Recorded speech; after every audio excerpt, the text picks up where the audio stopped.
Hello, I hope you're doing well. So, in today's lecture, we're going to talk about the concept of power. We're going to discuss, of course, what power is, how to compute the power of a study, and also how to calculate the necessary sample size in order to achieve a particular level of power for your study. Okay, so power is defined as the probability of correctly rejecting the null hypothesis. So, rejecting the null hypothesis when the null hypothesis is actually false. Now, the null hypothesis will not always be false, but when it is, this is the probability that you make the correct decision in step 4 of the hypothesis testing process and reject the null hypothesis. And power is important because you want to have powerful studies.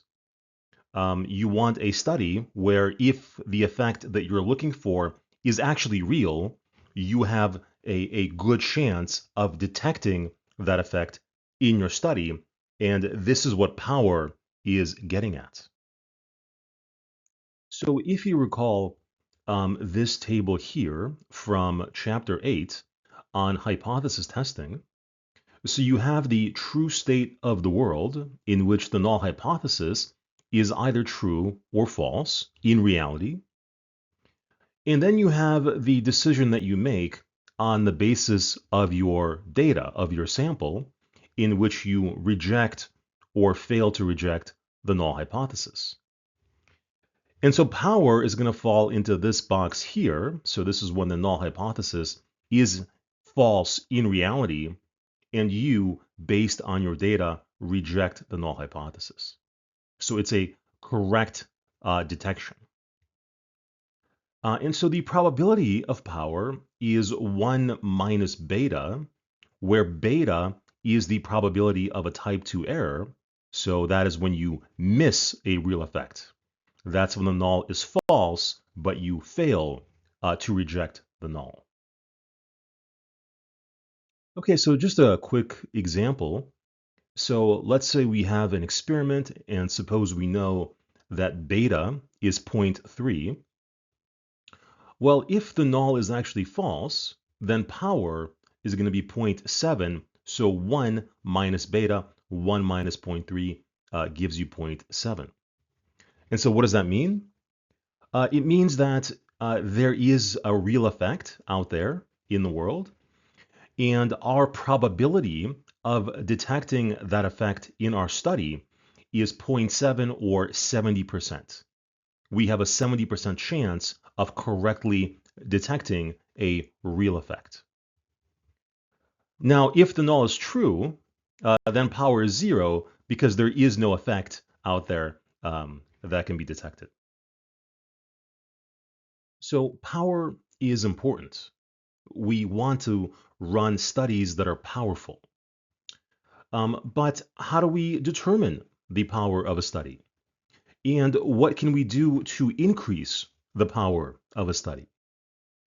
Well, to answer those questions, we have to talk about the factors that affect the power of a given study, and that will be the topic of this section. Okay, so let's begin with a hypothetical situation. Let's say we are conducting a single sample t-test in which we're comparing a sample to a population to see if there's a significant difference. Now, in reality, in the true state of the world, the null hypothesis is either going to be true or it's going to be false. Those are the only two options. So if the null hypothesis is true, then what that means is that our sample comes from the population against which it is being compared. And that population will have a sampling distribution. And let's say this is that sampling distribution. We'll call it H subscript O, or the null distribution, the sampling distribution of the mean under the null hypothesis.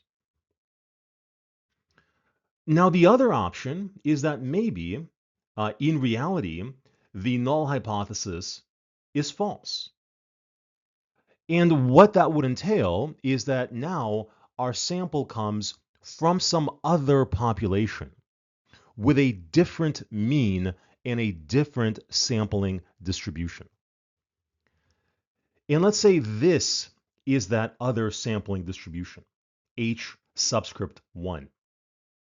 And so this is the sampling distribution of the mean when the null hypothesis is false.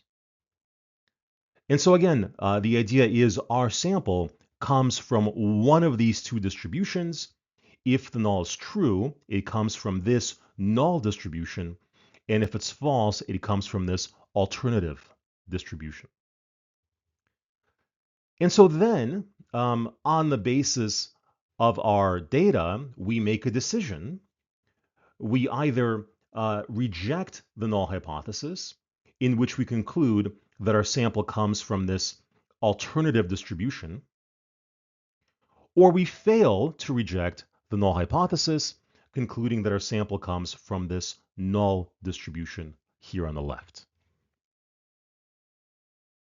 Okay, so now let's talk about some of these other concepts here, and some of this will be review. So first, the critical value. So in this demonstration, the critical value is in the right tail. It could be in the left tail. It could be in both tails. Here it's going to be in the right tail. And so the critical value is going to be the threshold that determines whether or not you reject the null hypothesis. So you compare your test statistic against the critical value. If you exceed the critical value and make it into the rejection region, then you reject the null hypothesis. Otherwise, you fail to reject the null hypothesis. Okay, so then next we have alpha. And alpha is going to be the probability of committing a type 1 error. And so a type 1 error is when the null hypothesis is true, meaning there is no effect in the world, but you, on the basis of your sample, on the basis of your data, incorrectly reject the null hypothesis. Right? You find a significant difference that isn't actually real. That's a type 1 error, a false positive. And in this illustration, in this demo, alpha is going to be the region of the null distribution to the right of the critical value. So this shaded region here corresponds to alpha. Okay. And so again, the idea is the null hypothesis is true in this situation. So our sample comes from this null distribution, but your test statistic happens to exceed the critical value, so you reject the null hypothesis even though the null hypothesis is true. And so again, if alpha is set to 0.05, then you have a 5% chance of committing this type 1 error.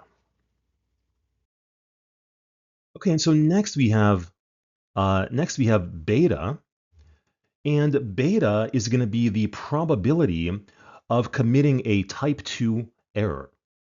This is a false negative. So this happens when the null hypothesis is false, so there is a real effect in the world, but you fail to detect this effect on the basis of your sample, so you fail to reject the null hypothesis when the null hypothesis is false. And so beta in this demonstration is going to be the shaded region of the alternative distribution to the left of the critical value. So let me draw it here, right? This is beta.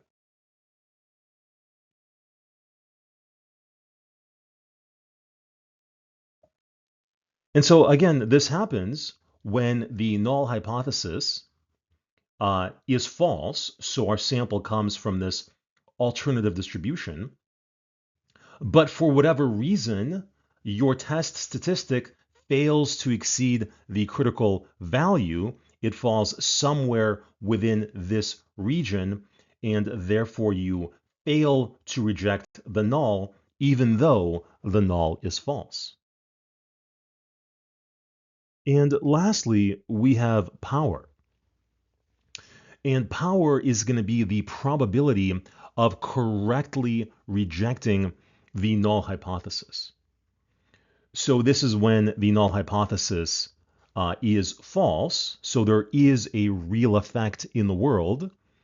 And you, on the basis of your data, of your sample, correctly reject the null hypothesis and detect this effect. And so in this illustration, in this demo, power is going to be the region of the alternative distribution to the right of the critical value. So this region here, this is going to be power. Okay. And so again, the idea is the null hypothesis is false. Our sample comes from this distribution, and our test statistic happens to exceed the critical value, allowing us to reject the null and correctly detect an effect that is actually there.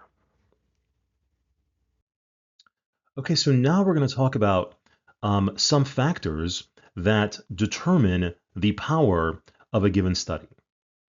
So one is going to be the significance level. Two is going to be the alternative hypothesis, or something called the effect size. Three, sample size and population variance.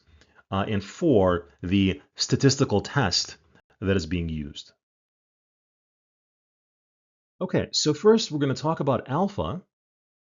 And increasing alpha will increase the power of your study. So let's think about why that happens. So if you increase alpha, this rejection region becomes fatter, and as a consequence, your critical value shifts, in this case, to the left or closer to the mean. So the critical value becomes less extreme, making it easier for you to reject the null hypothesis. And as that happens, like you can imagine this, right, this line here shifting left. So beta becomes smaller and power becomes larger. Okay. So again, increasing alpha increases the size of the rejection region. It shifts the critical value to the left. Beta becomes smaller, power becomes larger. But as a consequence, the type 1 error rate goes up. Now you have a larger probability of committing a type 1 error if the null hypothesis is true. So for this reason, you can't just crank up alpha in order to increase power. That would be irresponsible. Okay, so next we have the difference between the mean under the null hypothesis and the mean under the alternative hypothesis. So recall our two distributions here, the null distribution and the alternative distribution. And here we're talking about the difference or the distance between these means. And the larger the difference or distance, the greater the power. And this is something called the effect size. Like how large is the effect that you are measuring? And intuitively, you can probably understand that the larger the effect, the easier it's going to be for you to detect that effect in your data. So, by analogy, like if somebody is knocking on your door, if they knock very quietly, you may have a hard time hearing the knock, especially if there's other noise happening right in the room. But the louder they knock, the easier it's going to become for you to detect their knocking. And so, like, in science, if let's say you are testing the effects of a drug, if the drug works, but the effects are very small, it's going to be harder to detect those effects compared to a situation where the drug works and the effects are very powerful, very salient. So again, the larger the effect, the easier it's going to be to detect the effect. And so larger effect size means greater power. So next we have sample size and population variance. And these two are clustered together because they have a similar effect on the sampling distribution. So let me expand on that. So the population variance. The lower the variance of the population, the lower the variance of the sampling distribution. And if you lower the variance of the sampling distribution, that results in less overlap between the sampling distribution under the null and the sampling distribution under the alternative hypothesis. And less overlap means it becomes easier to tell whether your sample comes from this distribution or this distribution. So reducing the overlap increases power. Now, increasing sample size also reduces the variance of the sampling distribution, resulting in the same net effect, less overlap between these two distributions, resulting in greater power. And finally, the statistical test being employed. So some tests are inherently more powerful than other tests when their assumptions have been met.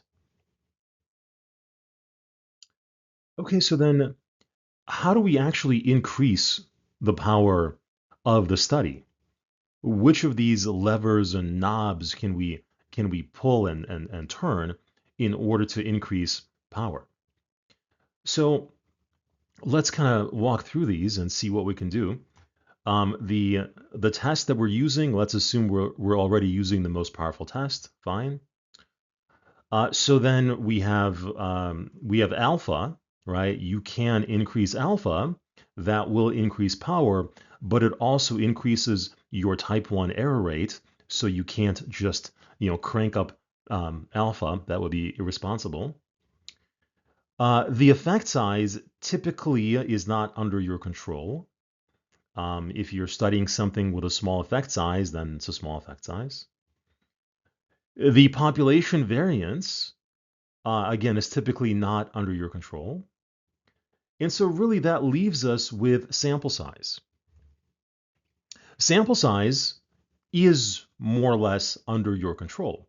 You can decide how many people you're going to recruit into your sample. And so of all of these factors, the sample size is going to be the best, most reliable, most responsible way of increasing the power of your study. And so by the end of this lecture, we're going to learn how to, one, determine the power of a study, and also calculate the optimal sample size for achieving a power at a certain level. Okay, so in this section, we're going to talk about computing the effect size using a measure called Cohen's d. So power depends on overlap. And In order to calculate power for a study or to calculate the optimal sample size needed for a specific power level, we need a way of estimating the difference or the distance between two populations. And we're going to use this measure called effect size, specifically Cohen's d effect size. And the formula is the absolute difference between the two means divided by the standard deviation. So in practice, you'll be using the means of probably two samples and the standard deviation of the samples. And so the larger this value, the greater the effect size. And the effect size here is measured in units of standard deviation. So basically, we are calculating how far apart in standard deviations are these two populations. And larger the d, the larger the effect size. And so this is a useful measure to understand because it tells you something that statistical significance doesn't tell you. So if you reject the null hypothesis and conclude that your results are statistically significant, it doesn't mean that the results are meaningful. So the word significant here is a little bit confusing because in common parlance, significant means like important or profound. But in the context of hypothesis testing, significant simply means unlikely to have occurred by chance. So you can have a result that is significant but trivial, a result that's unlikely to have occurred by chance that represents a real effect, but that effect may be teeny tiny and irrelevant to most people in most contexts. So the effect size allows us to go beyond significance and estimate how meaningful the effect actually is. So here's just a quick example of using Cohen's d. So let's say you have a cognitive psychologist who wants to test if listening to classical music temporarily boosts spatial temporal reasoning, the Mozart effect, as it's called. She recruits two groups of students. Group 1 listens to Mozart for 10 minutes before a test. This is the experimental group. And group 2, the control group, sits in silence for 10 minutes before the test. Both groups then take a standardized spatial reasoning test. After the experiment, the psychologist calculates the following statistics. The Mozart group had a sample mean of 16, and the control group, the silence group, had a sample mean of 12. And let's assume the standard deviation here is 5, let's say for both groups. Let's calculate the Cohen's d effect size to measure the size of the effect of classical music on spatial reasoning. So here's the formula. We're going to take the absolute difference between the means, so 16 minus 12, divided by standard deviation 5. That gives you 0.8. And so the interpretation here is that a Cohen's d of 0.8 means that the average score of the experimental group is 0.8 standard deviations higher than the average score of the control group. Okay, so if you have to estimate the effect size prior to running a study, here are the options that you have available. So one, you can consult prior research. You can do a literature review and you can find studies that have examined similar variables to the ones that you are examining. And you can use the sample means and standard deviations reported in those studies to calculate the Cohen's d effect size. So the other option is personal assessment. And this is where you, the researcher, in advance will specify sort of the minimal effect size that you deem to be meaningful or relevant. And this is especially important like in the clinical fields, in applied fields, where you don't merely care if the results are statistically significant. You care if the intervention or the drug that you are testing will have a meaningful, noticeable impact on the life of a human being.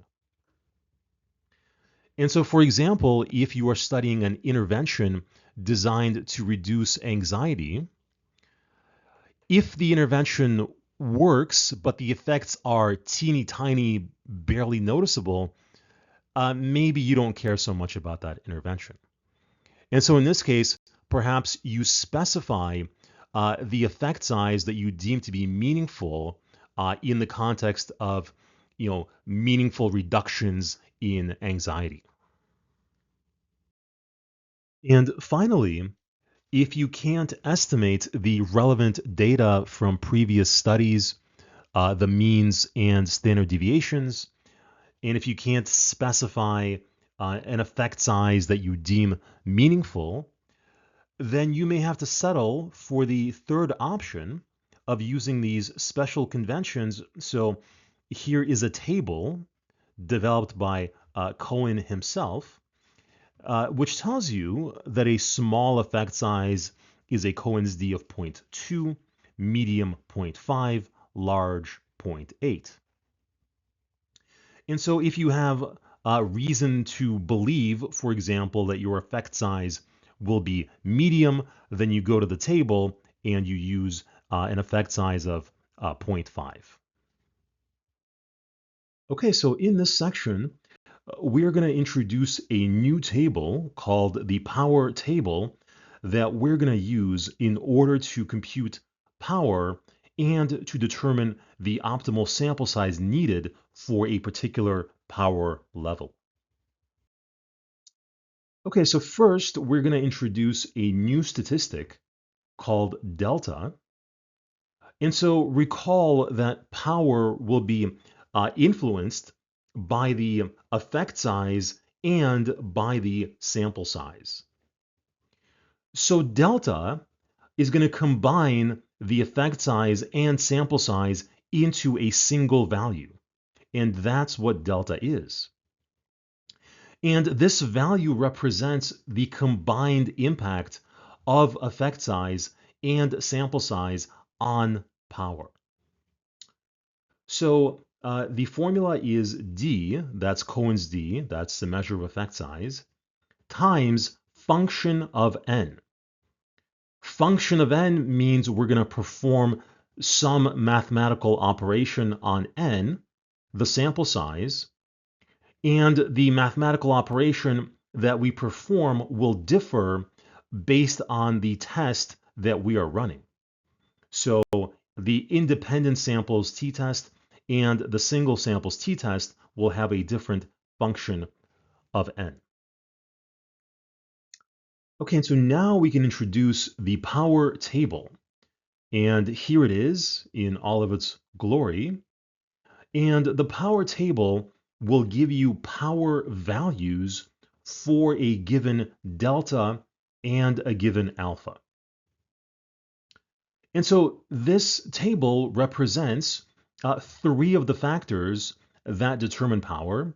So power is influenced by alpha, that's going to be the columns, and also by effect size and sample size, and those are integrated or combined into these delta values. And so we're going to learn to use this table in two different ways.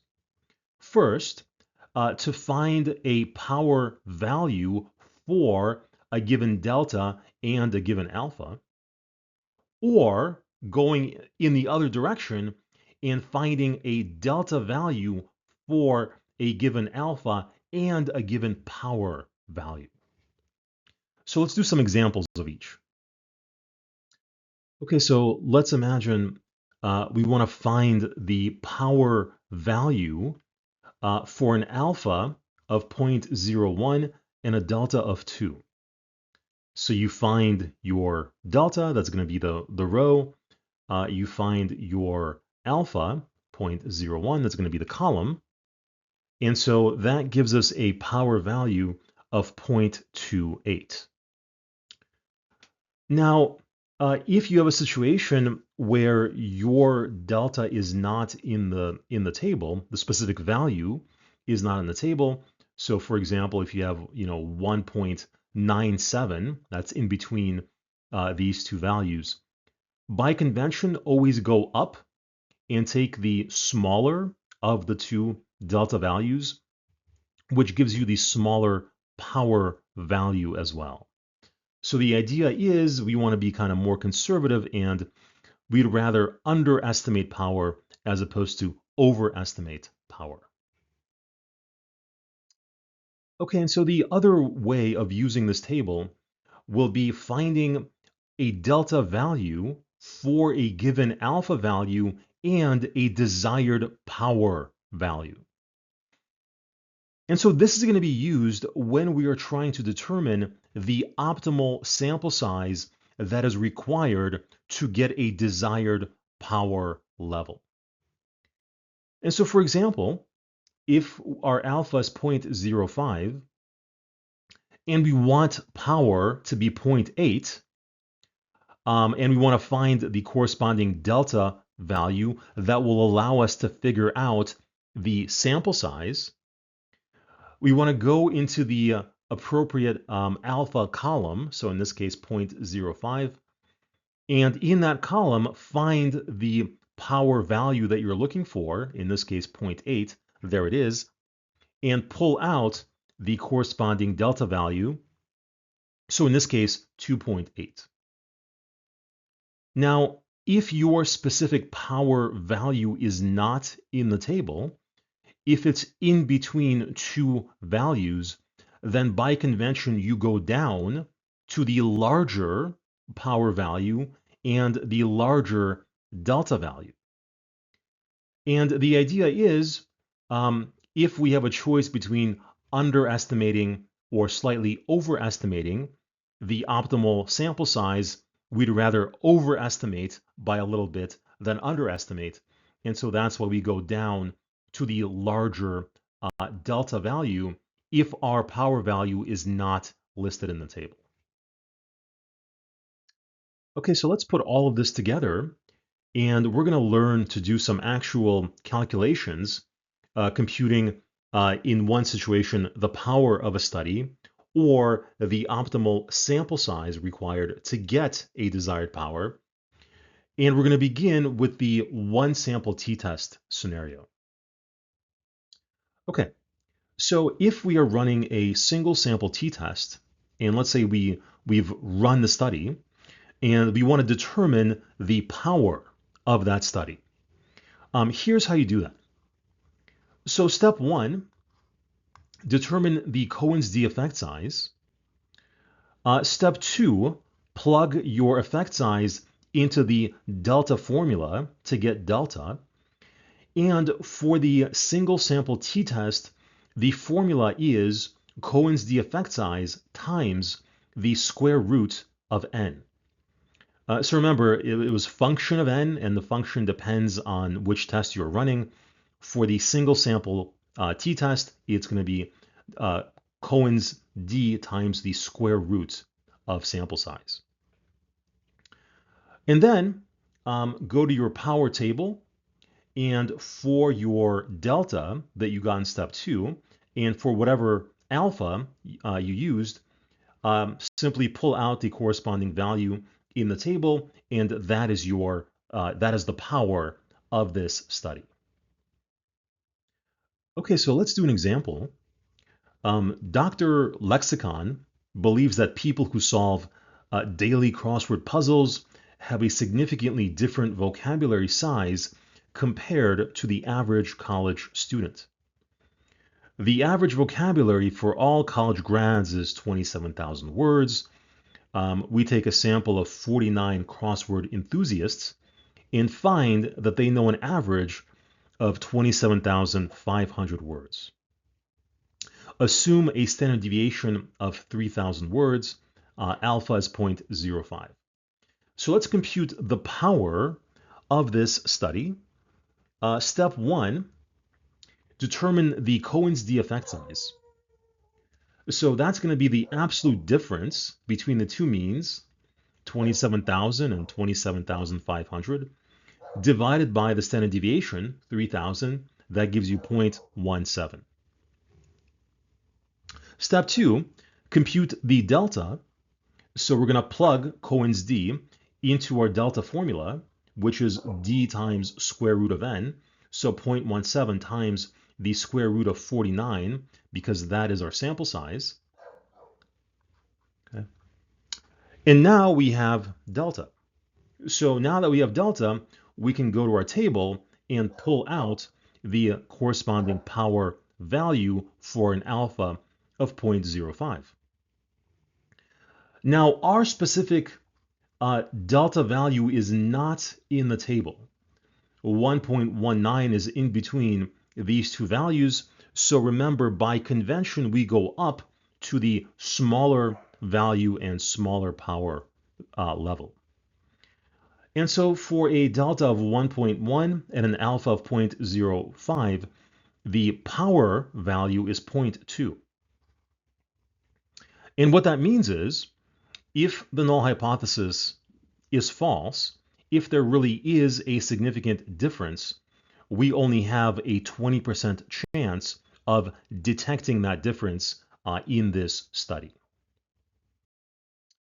Okay, so we learned how to compute the power of a study that has been conducted.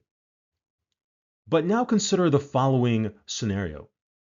Suppose you are planning on running a study. You are in the process of designing an experiment. And you want power to be at a certain level. Suppose you want power of this study that you are planning to be at 0.8. And so the question is, how many people do you need?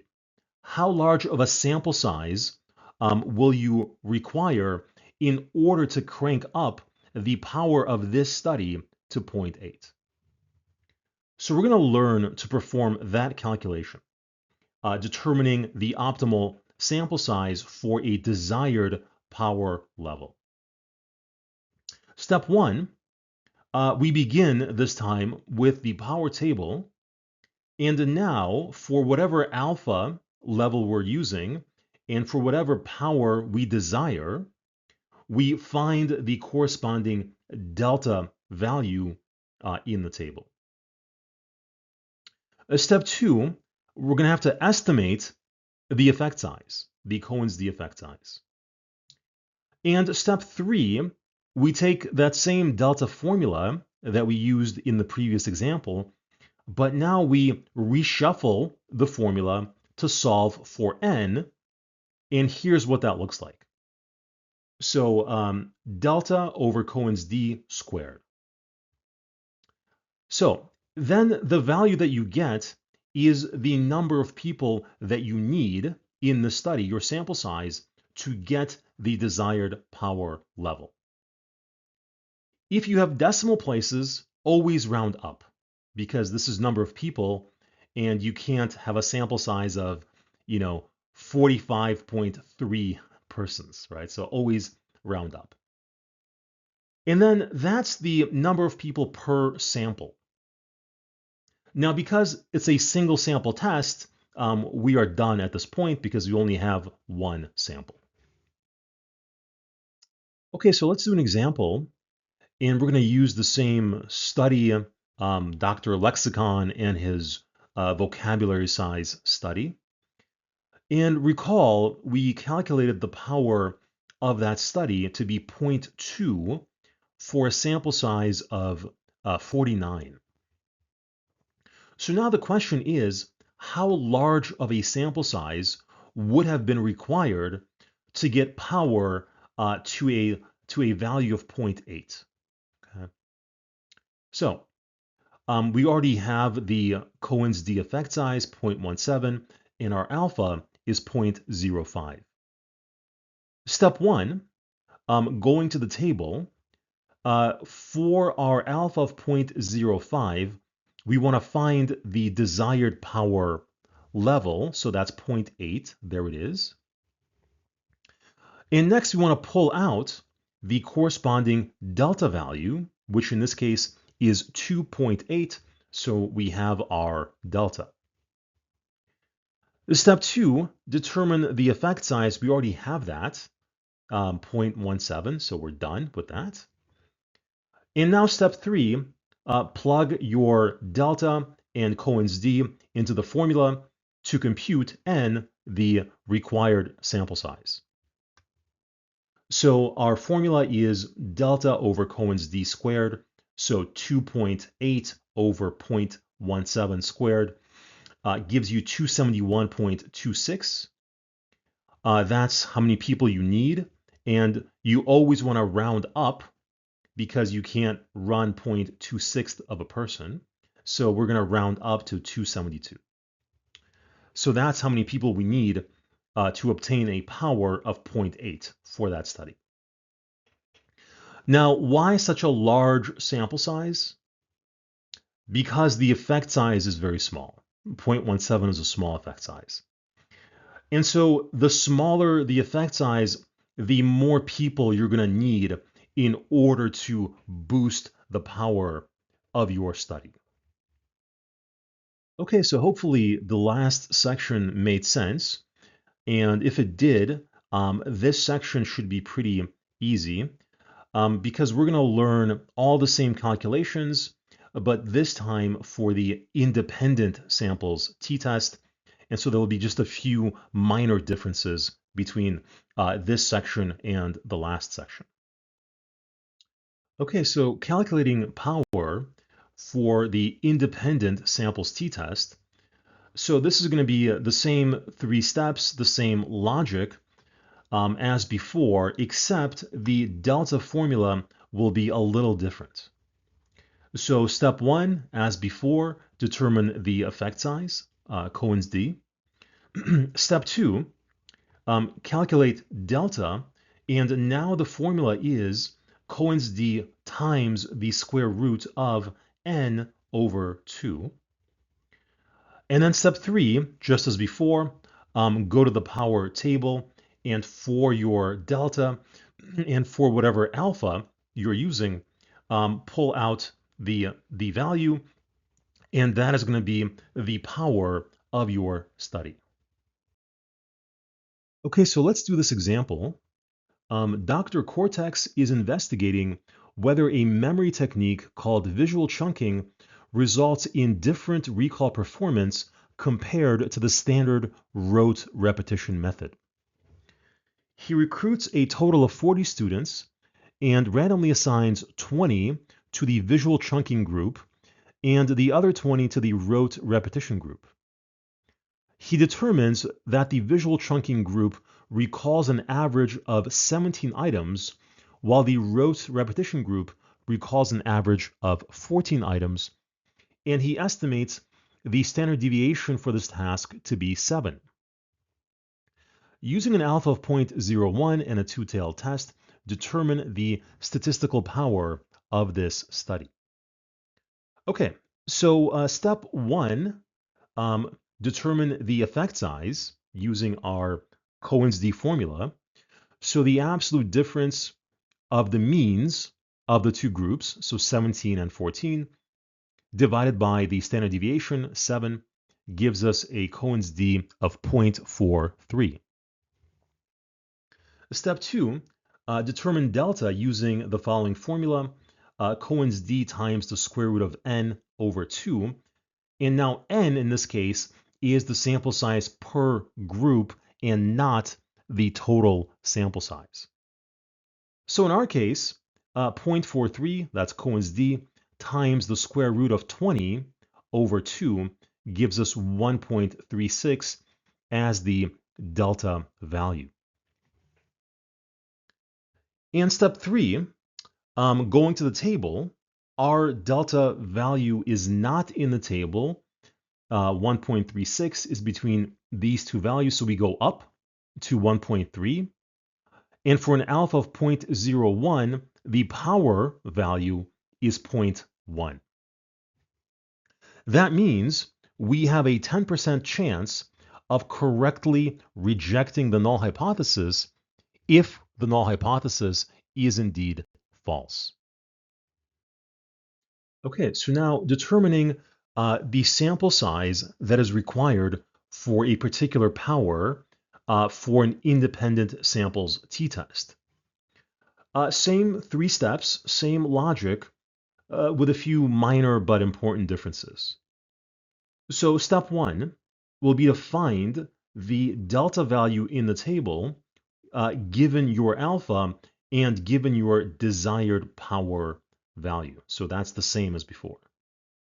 Step 2, estimate the effect size, same as before.